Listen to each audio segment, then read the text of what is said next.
Welcome back to the Burrow. It's your host, Lala Bunny, head trader at Bimbo Trading Academy. And in today's video, we're going to discuss the top 10 qualities required to become a consistently profitable trader. Now, this video is going to be long, so strap in. And I definitely need my notes app for this one.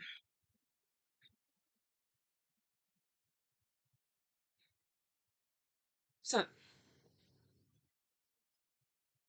these are qualities that I've observed from successful and professional traders. They can apply to developing traders. And if you are a brand new trader, then these are qualities that you should try to develop along your journey. And naturally, you will develop these qualities because this is what it takes for someone to become successful as a trader. Now, I'm not promising that you will become a successful trader. What I'm saying is, if you even want to be a successful trader, you have to focus on the process, not just the outcome, but the process and developing some of these qualities. Now, some are innate, some can be taught and developed further. So that's for you. That's on you because the only person who can make you a good trader is you. Let's go. The failure rate of trading is high because the barrier to entry is low. And what that means is that when you open a brokerage account, there's not an exam that you have to take to make sure that you know enough. There's no school that is giving degrees in day trading, as far as I know. There are a lot of online courses, but I don't know if there's any universities. So basically, people believe that they can jump in and that they will reach success without developing these skills first. And some beginners experience success early on. They might have an aptitude, they might already have these skills from other areas in life, and then they apply it to trading and they just take off and they're doing great.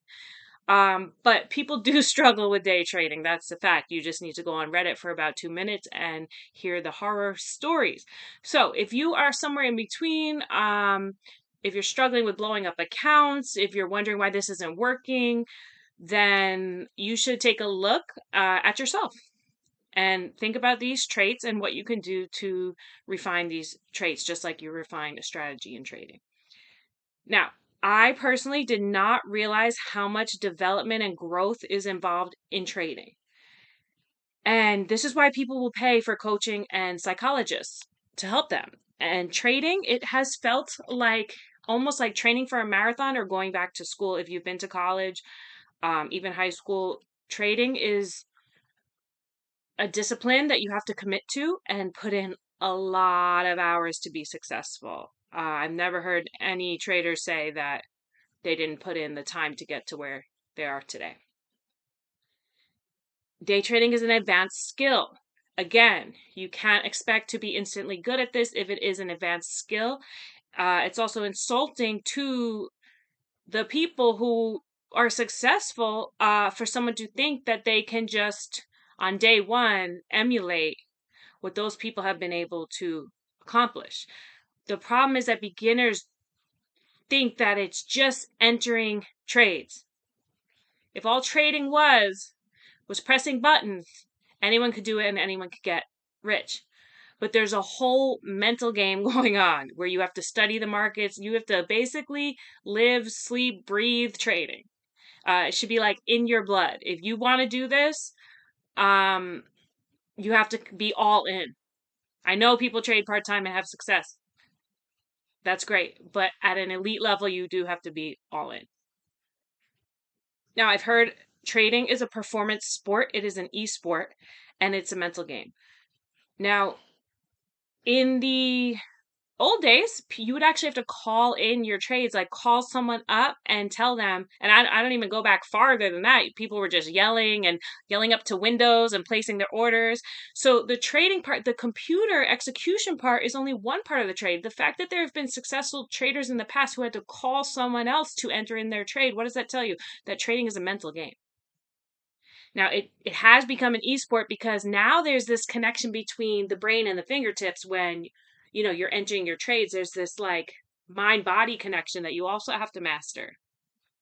I've heard of people making errors. I think they call it fat fingers, where like they press the wrong button and cost them a lot of money, or maybe it worked in their favor. I don't know, but it's like that mind body connection is really important in trading. I haven't even gotten to the top 10 qualities yet, but this is some background. So, for the past year, I've immersed myself in trading culture. I've read books on trading, watched countless YouTube vids for and by traders, watched interviews with successful traders, and I've been able to absorb and synthesize all this information. That is one thing I'm good at. So, even if I personally do not become, let's say, $1 million trader one day, I still have been able to study trading as a discipline. And this information is very important if you want to be a successful trader. And I am trying to relay this information that I've absorbed to you. Now, I've been able to compile this into a list of traits that you will find in profitable traders. And I'm here to present this list. So, top 10 qualities required to trade stocks at a high level. Number 1 is knowledge. Okay, you will need you will need to know the technical concepts, the terminology, practical applications. You pick this up over time. And the way to do this is to read and watch content. So you must have knowledge about the stock market. You may be ignorant to certain areas of the stock market, and it's sort of your duty to learn more. And you will learn more from other traders. And once again, over time, you will just pick up more and more and more. There's things that were said at first, like market order, limit order, something called quad witching. There are just terms that will pop up that I didn't know at first, and you pick them up over time. It's like learning a new language. Okay, number 2, intense focus or hyper focus. So you need to be able to study, and it is just you and the computer or your phone or however you choose to learn. But this may be a lonely time because you need to be for hours focused. Now, if that's not an area where you excel, like if you weren't able to just study a textbook for hours and just put your nose in the book, and if you don't have that attention span where you're able to focus for hours, then trading may not be for you. Who am I to say? It might be for you, but you need to find the way that you can trade. As far as I can tell, uh, from my experience, the way that I trade, it takes some intense focus where you're in front of a computer for possibly hours at a time. If that does not sound like the way you want to live your life, then do not become a trader. Okay, number 3 is speed. I mentioned this a little bit earlier. You need speed for execution, which is like typing in the orders. It's better if you're fast, you're making split-second decisions, and you need to act on those. But also, you need speed in terms of information processing and pattern recognition.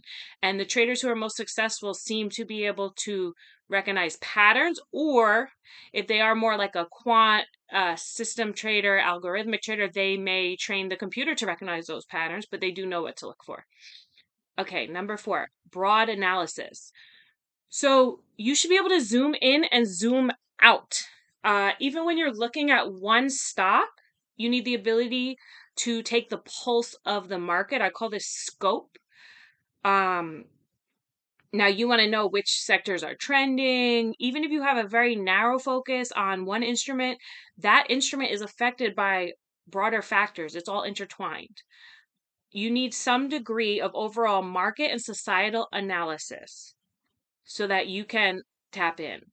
And for example, if people are panic buying, panic selling, like they don't say panic buying, they say panic selling. When they're buying, it's sort of like if it's overbought, it's basically like a frenzy.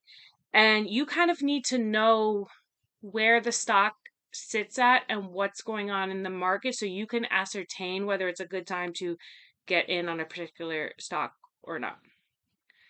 All right. Number 5, big one, emotional regulation. There are countless videos out there on trader psychology, and the basic gist of it is stay level-headed and don't go on tilt. Apparently on tilt is like a poker gambling term, and it's just when you're not performing at your best because you're just messed up in your head over like a big loss. You might just be fixated on something, and then that's going to detract from your next move. So anger management is key. There are some traders who will like break their keyboard and that's a setback. When you can't control your emotions, it can set you back. You can miss out on the next opportunity. Um, there's frustration. Now, these are high level emotions, but there's another one, demotivation, where you're in a slump and you're just not getting results and you're just bored and you're frustrated. And so there's all sorts of emotions that you need to be able to dial in if you want to be a successful trader. Now, these emotions are like muscles you can exercise, and one of those is patience. So if you are not a patient person, like if you're a person who gets road rage, it's funny because some traders, they may have those big emotions, but they do eventually need to learn how to deal with them. So I'm not saying you can't be a good trader if you have big emotions, but you don't want the emotions to interfere with your P&L, your profit and loss. Now, if you are process oriented, if you understand what delayed gratification is, then you'll be a better trader because you can put in all the work and not get an immediate reward. That's where you need to practice patience. And I'm talking about in an individual trade. You might make a good trade and not get instant gratification, but also in terms of on a macro scale, in terms of the months, weeks, years that you put into trading, you may not get immediate gratification. So you have to practice patience at some level or be zen at some level to be able to persevere in trading. It's all about perspective. So, in order to master these emotional skills, sometimes you just have to blow off steam and walk away. You have to know when to return when you're level headed, return back to trading. Okay, number 6 is passion. Now, after I just talked all about controlling your emotions, I personally believe that we are not robots, we are human beings, and you do need to have some passion for trading in order to be successful. So, you still need to show up every single day, and you can't really do that if you're not passionate about what you're doing. On some level, you need to derive enjoyment from the stock market, whatever part of it you enjoy. And so, for some people, it's the gamification, where people who used to be nerdy gamers play video games. A lot of them have found success in the stock market. And this passion would not be simply for money because there's so many ways to make money. You could start a business, you can get into real estate. There's so many other ways to make money. So if trading is not your passion, it's not just the lifestyle that you should be passionate about, but the process of trading itself. Some aspect of that you should be passionate about if you want to be in this for years. And good traders could be in this for decades. So if you're all about it, you got to be all about it. Ask yourself, what specifically about the markets am I passionate about? If you don't have an answer, you might have to go back to the drawing board. Number 7 is curiosity. So people who are inquisitive and want to dive deeper will be more successful. Now, there are those people who will like take apart a watch, a clock, a musical instrument, a lamp, and they want to know how this works. And I found that the deeper you dive into the market, the more you understand the mechanisms of the market, the more that will inform your trading and could translate into trading success. Um, there are a few sources of news that I can list off quickly that I use to learn more about the markets, and that would be Stock Twits, Unusual Whales, Seeking Alpha, and Stock Titan. That's something that I use. And the more if you're a newbie, you're just oblivious to a lot of the big things going on in the markets. So if you are really serious, you will want to follow some of these news outlets and understand, whether you think it applies to your specific instrument or not. I would say there is some value to know what's going on in the larger picture. Number 8, diligence. So this is also, everyone talks about discipline, discipline, discipline. I like to call it diligence, but this is showing up every day, doing your homework, journaling, back testing. You can get better at this, but it's absolutely necessary. Number 9, grit. Another word for grit could be determination, perseverance, resilience. stick to itness. Grit basically means that if you fall down, you'll get back up again. And if you don't stick with this, then you can never be successful. You have to have grit to be able to stick it out through the hard times and the good and all the trials and tribulations. Okay, number 10. We reached number 10. Number 10 is purpose. And there's a Japanese term called ikigai, and that is your driving force. So, deep inside, what draws you to trading and pursuing greatness in trading? This is another thing you have to ask yourself. I have a purpose. I'm going to make a video about it. But I know what I want to do with my trading profits, and that keeps me coming back every single day because I have a greater purpose. It's not just a fancy car. All right. There is a bonus trait which I will call an unteachable skill. This is the special sauce. There is a little pinch of magic in trading, and I'm going to call this discernment. So once you have acquired those other skills like knowledge, you have to know how to apply the knowledge. And this is the part where some traders have it and some don't. So no matter how much you know the terminology, how much knowledge you've acquired, you need to be able to apply the knowledge, practical applications. There's actually a difference between theory and practice. And there's something called praxis, which is when theory and practice come together. So discernment, what does that mean? Well, if you're a discretionary trader, it means you're making the decisions on what to trade and what not to trade and how big of size to take in these trades. So some people trade everything moving, and that can actually work at times, but it can also lead to some disastrous results. So you need to be able to discern between your setups. When you see a certain stock and you just know, which is why I'm saying it's unteachable. There's some intuition involved. Now you can hone in, you can practice the skill over time, but how can you decipher between when it's a good trade or not, when to take it? That's basically being able to rate your setups and knowing when to swing big. So there's another part of discernment, which is these rules and trading advice. There's so much out there, but you need to apply them situationally. So some people say never do this, always do this. If you talk to different traders, that's the method that worked for them. It may not work for you. You need to be able to discern between that information. And this is where you develop your unique trading style. The way to have good discernment is to develop your confidence and self-assuredness. So you need your intelligence, there's talent, there's aptitude, and trading is teachable, but at some point, each individual must develop their own unique strategy, system, and style. And that's where I believe a lot of people run into problems because no course is going to be able to teach you discernment. They're going to provide you with the information. You can acquire all the information, but you have to know it's hard because sometimes it's a gut feeling and no one can teach you that gut feeling. You have to train your own gut. And hours of screen time and back testing are probably the best ways for you to exercise that muscle of discernment because you'll recognize something because you've seen it before. You've seen how it plays out before. Okay, my notes just reset.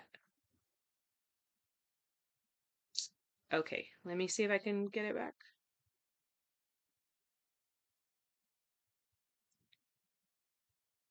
Okay, well, we are at the end of the video.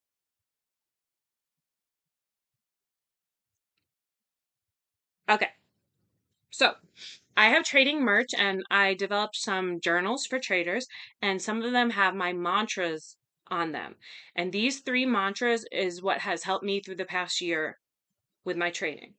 And those are in it to win it, stay on track, and strengthen your position. So I will explain the first one. In it to win it means you have to show up every day. You can't be in a trade, like you can't win a trade if you're not in a trade. That seems like common sense, but the market, so apparently with people who've made like incredible trades, life-changing money, those people know that there are certain days in the markets that are more active than others, and it's only a few days out of the year that these incredible gains can be made in the market. So if you are not there, if that's the one day you took off, then you missed it. Now, there will be other opportunities. We all know that there are tons of opportunities in the market, but being in it to win it means showing up. Number 2, stay on track. Don't get derailed. Well, this ties back into the emotional regulation. Remind yourself of your goals. Check in. And when I say stay on track, I mean don't deviate too far from what you initially set out to do. You can adjust it, but don't get confused. All right, last one, strengthen your position. This is a good one. If you're not where you want to be yet, how can you build a stronger foundation that will help you get there? This will take knowledge, focus, and speed. So some of the top 10 qualities I mentioned before will come in handy. Like diligence is linked to being in it to win it, show up every day. But without your purpose, you will be lost. You need an anchor. Your anchor is your why. Why do you trade? And say it to yourself, why do I trade? You need an answer to that question if you're going to continue. So those were 10 qualities for traders. I'm going to say them, like summarize them. The 10 qualities were: number 1, knowledge; number 2, focus; number 3, speed; number 4, broad analysis; number 5, emotional regulation; number 6, passion; number 7, curiosity; number 8, diligence; number 9, grit; and number 10, purpose. Those were the 10 qualities that can lead to the result of mastery. It takes time. Skill development takes time. There are no shortcuts. No shortcuts. So if this resonated with you, drop a comment. Talk about which one for you maybe is the hardest to develop, which one you think is the best quality for traders. And maybe there are some that I did not cover that you'd like to add. So let me know. Let me know. Because it might be a skill that I need to develop. So let me know in the comments what you think are some qualities that are an absolute must-have for traders. Enjoy the rest of your day. Happy trading.